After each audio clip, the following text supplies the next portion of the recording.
Hello, good morning. तो ये video है रिगार्डिंग न्यू जॉब नोटिफिकेशन।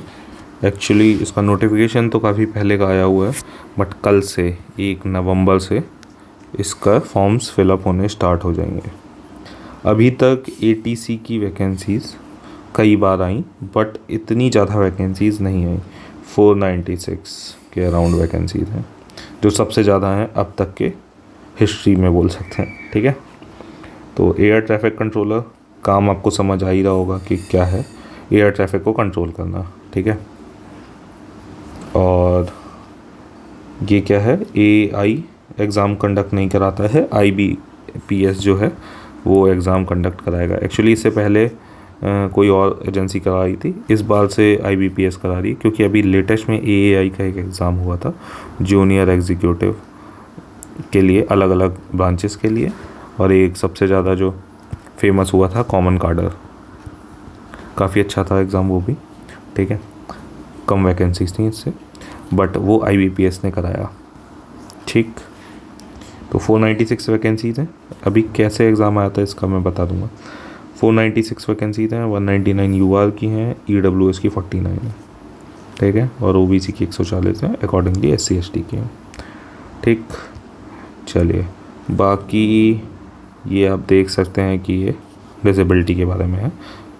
जो हों इसको बहुत गौर से देख के जाएं, उनको आइडिया होता है। एक्चुअली वो सेम कैटेगरी से एग्ज़ाम बार बार भर रहे होते हैं, तो पता चल जाता है उनको। ठीक है, जूनियर एग्जीक्यूटिव एटीसी, सबसे इम्पॉर्टेंट चीज़ है ये कि बीएससी फिज़िक्स और मैथ्स से किया होना चाहिए, और सबसे ज़्यादा इम्पॉर्टेंट चीज़ ये है कि बीटेक अलाउड है। ठीक है, किसी भी ब्रांच का हो बीटेक अलाउड है, क्योंकि बिकॉज प्रीवियस जो वैकेंसीज आई थी एआई की या कुछ अभी आईबीजीओ का चल रहा है, तो उन सभी में बीटेक का काफ़ी भारी कन्फ्यूज़न हो जाता है कि बीटेक अलाउड है या नहीं है, ये वाला स्ट्रीम अलाउड है, ये वाला स्ट्रीम अलाउड नहीं है। तो इसका क्लियर कट हिसाब है, बीटेक अलाउड है, तो इसमें कन्फ्यूज़न में ही नहीं रहना है बिल्कुल। ठीक, तो क्वालिफ़िकेशन के रिगार्डिंग ये क्वालिफ़िकेशन बहुत गौर से देखनी है कि इंग्लिश का एग्ज़ाम आपने पास किया होना चाहिए 12th में। ठीक है, ये कई लोग स्किप कर देते हैं 12th का हिसाब। सीबीएसई आईसीएसई इन सब में तो इंग्लिश रहती है, मे बी स्टेट बोर्ड्स में है ना उनकी लोकल वर्नाकुलर आ जाती है ना, यूपी में हिंदी आ जाती है, इंग्लिश में कुछ चॉइस मिल जाती है ना, हिंदी या कंप्यूटर, वो सॉरी इंग्लिश या कंप्यूटर वगैरह कुछ कुछ मे बी। तो ये वाली चीज़ ध्यान रखनी है। ठीक है, पास्ट इंग्लिश और प्रोफिशिएंसी होनी चाहिए, मिनिमम प्रोफिशिएंसी, वैसे वो सिखाते हैं ऑब्वियसली। ठीक, और ये तो चेक होगा। एक्चुअली इसका एक टेस्ट होता है बाद में, जब आप प्री नहीं बोलेंगे उसको, उसी से फाइनल मेरिट बनती है। लेकिन जो भी लोग इसके कट ऑफ को क्लियर करते हैं उनका एक बेसिक क्वालिफाइंग टेस्ट होता है, जिसमें आपसे बेसिकली आपका फ्लुएंसी चेक करते हैं, आप कैसे बोल पाते हो इंग्लिश, प्रोनाउंसिएशन चेक करते हैं वो। ठीक है, डिग्री के बारे में लिख ही दिया इन्होंने, बीटेक का मैंने बता ही दिया सबसे पहले, कन्फ्यूज़न नहीं रखना है। एज लिमिट ये काफ़ी इंपॉर्टेंट चीज़ है।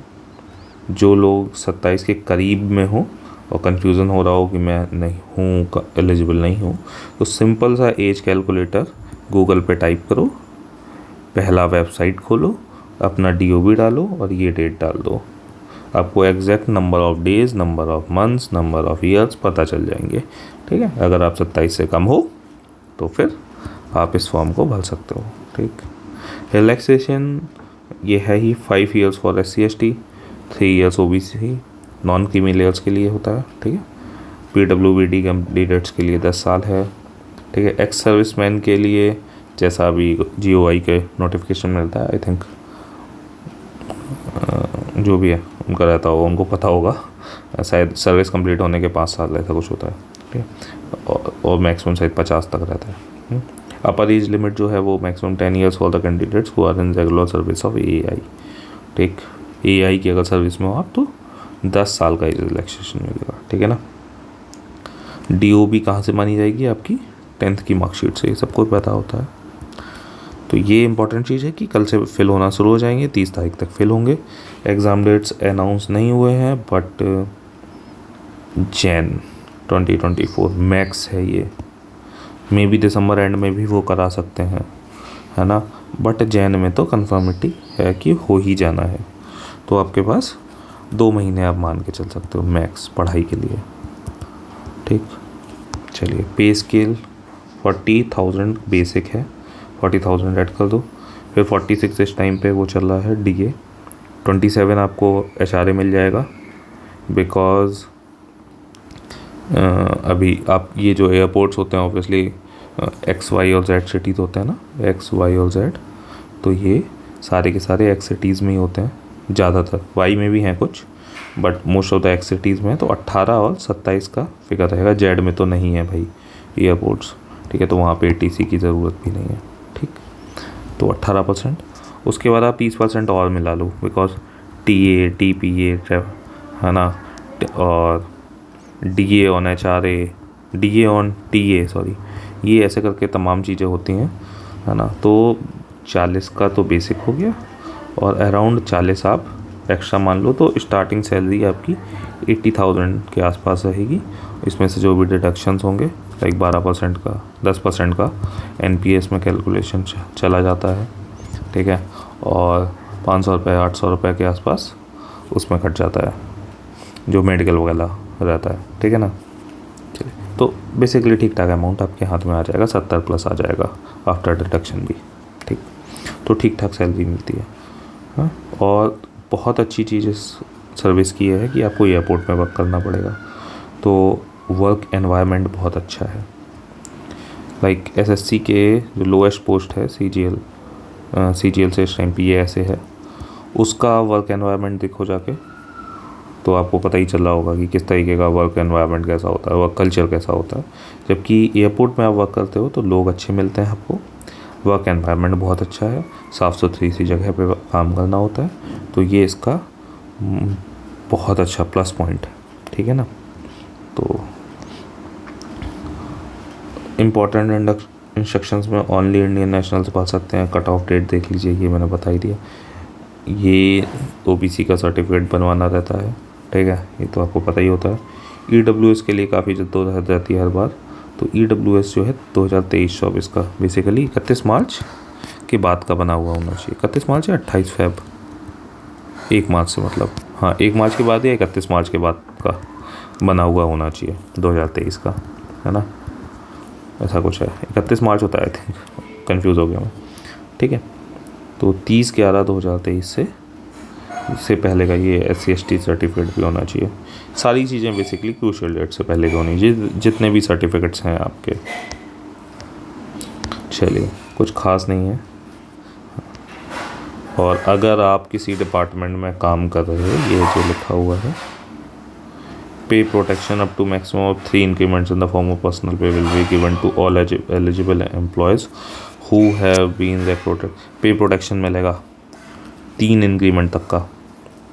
तो फिर अगर आप किसी डिपार्टमेंट में काम कर रहे हैं तो सबसे पहले वहाँ से परमिशन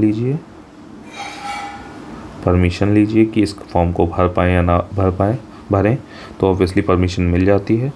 उसकी परमिशन के बाद इस फॉर्म को फिल करिए, ठीक है, ताकि जो जब फाइनल आप NOC लें तो आप इसका यूज़ कर पाएँ। किस चीज़ का? पे प्रोटेक्शन का, ठीक है ना। ठीक, तो किसी भी सेंट्रल गवर्नमेंट या स्टेट गवर्नमेंट में अगर आप हैं तो सबसे पहले उनसे एक एप्लीकेशन लिखिए, नोटिफिकेशन लगाइए और रिक्वेस्ट करिए कि मैं इस फॉर्म को भरना चाह रहा हूँ, ठीक। वो आपको परमिट कर देंगे, उसके बाद फॉर्म भर दीजिए, ठीक है, बाकी सब सॉर्टेड है। सिलेक्शन प्रोसेस वही कि एक एग्ज़ाम होगा, ठीक है। इसको अभी इस बार जो लेटेस्ट एग्ज़ाम कराया था वो IBPS ने कराया। अब IBPS जो है वो जाना जाता है रीजनिंग के लिए। देखिए, आने इसमें क्या क्या है, मैथ्स अभी सिलेबस में आएंगे तब बता दूँ, ठीक है। मैथ्स सुन लीजिए, मैं बता ही देता हूँ। मैथ्स, फिज़िक्स, उसके बाद जो SSC के 4 स्तंभ हैं, GK, रीजनिंग, मैथ्स और इंग्लिश, ठीक है। GK जेनरिक, बट 5 ऑप्शंस हो जाते हैं। रीजनिंग बैंक के लेवल की, अगर कोई बैंक का लेवल को अगर डिफ़ाइन किया जाए तो RRB का जो PO का जो मेंस वाला हो गया उसके लेवल की, ठीक है। उसके बाद बात कर लेते हैं मैथ्स की। ये भी बैंकिंग, जैसे बैंकिंग में इनइक्वालिटी बहुत पूछते हैं, एक क्वेश्चन पूछते हैं, मतलब एक क्वेश्चन लिखा होता है उसके 4 से 5 क्वेश्चंस होते हैं, उस तरह से मैथ्स भी पूछा जाएगा। जबकि एसएससी का जो मैथ्स ऐसा है कि एक क्वेश्चन पूरा लिखा होगा, उससे एक ही क्वेश्चन का आंसर निकलेगा। जबकि इसमें क्या होता है कि एक क्वेश्चन को आपने, जैसे एक डीआई दिया हुआ है, उस डीआई से एक टेबल बना लिया आपने, वो करीब करीब 4 से 5 क्वेश्चन में काम में आ जाएगी। ठीक है, तो इस तरह से मैथ्स पूछा जाएगा। उसके बाद इंग्लिश का लमसम पैटर्न सेम ही है, ठीक ठाक से इंग्लिश पूछी जाएगी, बहुत ज़्यादा डिफ़िकल्ट नहीं। आप आजकल की एसएससी से कंपेयर कर सकते हो। ठीक है, तो ये आईबीपीएस के इस वाले पोर्शन का हिसाब हो गया। फिर मैथ्स और फिज़िक्स जैसे पुराने पेपर्स थे, थ्योरेटिकल बेसिक 12th तक का अच्छे से आना चाहिए, है ना। मैथ्स और फिज़िक्स अगर आपको अच्छे से आता है तो फिर इसमें बहुत अच्छे चांसेस हैं। और किसी भी एक टॉपिक पे बहुत ज़्यादा फोकस करके जाने की ज़रूरत नहीं है। लाइक पहले क्या हुआ था एटीसी के एग्ज़ाम्स में कि ऑप्टिक्स से बहुत क्वेश्चन आए, तो नेक्स्ट वाले एग्ज़ाम में बच्चे ऑप्टिक्स पढ़ के गए बहुत ज़्यादा, उस वाले एग्ज़ाम में ऑप्टिक्स से क्वेश्चन नहीं आए। जब नहीं आए तो फिर टीचर्स को बहुत गालियाँ भी पड़ी, है ना। बट इससे ये चीज़ क्लियर हो गई कि किसी एक टॉपिक को नहीं पढ़ के जाना है। मॉडर्न फिज़िक्स भी पढ़ के जानी है, उसके बाद क्वांटम फिज़िक्स भी देख लेनी है। क्वांटम बेसिकली मैं उसकी रेडियो एक्टिविटी वगैरह की बात कर रहा हूँ। ठीक है, और मैकेनिक्स भी देख के जानी है, इलेक्ट्रोमैग्नेटिज्म भी देख के जाना है। अच्छे से सारे टॉपिक्स का क्रक्स तो पता ही होना चाहिए, और जो आपके टॉपिक से स्ट्रॉन्ग है वो तो बहुत बेहतर से करने हैं। ठीक है, सेम सीन मैथ्स के साथ करना है। सारी चीज़ों को का एक जो ऐसा बोल लें तो एनसीईआरटी अच्छे से आनी चाहिए। एनसीईआरटी अगर अच्छे से आ जाएगी तो एनसीईआरटी का मिसलेनियस वाला जो पार्ट है उसको छोड़ दीजिए, बाकी सारी एक्सरसाइजेज अगर आपको आती हैं तो बहुत ईजिली ये पेपर अटैम्प्ट किया जा सकेगा। ठीक है, तो ये मैंने काफ़ी बात गलत जगह पे बता दी है, बट काम की बात है। ठीक, तो ये हो गया। और उसके बाद जो होगा वॉइस टेस्ट, जिसकी मैं बात कर रहा था। ठीक है, ये फुल्ली क्वालिफाइंग होगा। ठीक है, ये हो गया ना, पिछले वाले एग्ज़ाम से इसको सेलेक्ट कर लिए जाएंगे, उसके बाद उनका वॉइस टेस्ट कराया जाएगा। ठीक है, उसके बाद आपको कॉल लेटर्स भेज दिए जाएंगे। ठीक है, और बस फिर क्या है, जॉब है, मज़े हैं। ठीक है, एनओसी जिसकी मैं बात कर रहा था, एनओसी रिक्वायर्ड होगी, तो इस वजह से पहले परमिशन लें, उसके बाद फिलअप करें। ठीक, चलिए, मेडिकल वगैरह ये सब चीज़ें बाद में होती ही रहती हैं, बैकग्राउंड वेरिफिकेशन। ठीक है, तो ये सब चलता रहेगा। ऑफर्स ऑफ अपॉइंटमेंट आ गया। उसके बाद वो लेवल 4 की ICAI लैंग्वेज के लिए टेस्ट वेस्ट कराते हैं। ठीक है ना, और जो इसको नहीं कर पाएंगे उनको बाहर कर दिया जाएगा। 70 नहीं, मतलब 90+% के बच्चे इसको क्लियर कर लेते हैं। ठीक है ना, सिलेक्शन प्रोविजनल रहता है। ऑब्वियसली प्रोविजनल 1 साल से 2 साल का प्रोविजन पीरियड होता है हर डिपार्टमेंट का, सेम इसमें भी है ना। कोई प्रोविजन पीरियड से बाहर नहीं निकल रहा। वो बोलते हैं ना, सरकारी मिलना मुश्किल है, निकलना बहुत मुश्किल है। ठीक है, तो अगर आप थोड़ा सा भी सही लेवल है तो आपका आसानी से हो जाएगा।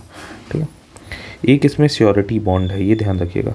अगर आप 3 साल से पहले छोड़ देते हो सर्विस दे, ठीक है, और ट्रेनिंग कंप्लीट होने के बाद, तो आपको 7 लाख का बॉन्ड देना ही पड़ेगा, ये तो कंफर्म है, वरना आपको रिलीज़ नहीं करेंगे वो। ठीक है, ऑब्वियसली आपकी ट्रेनिंग में वो खर्चा करेंगे तो आपसे उतना तो प्रॉफिट बना ही लें। ठीक है, तो ये एक, अगर कोई बंदा ऐसा सोच रहा है कि इसमें ज्वाइन करने के 3 साल के बाद हम छोड़ देंगे इसको, तो फिर भाई इसको फिलअप ना करें।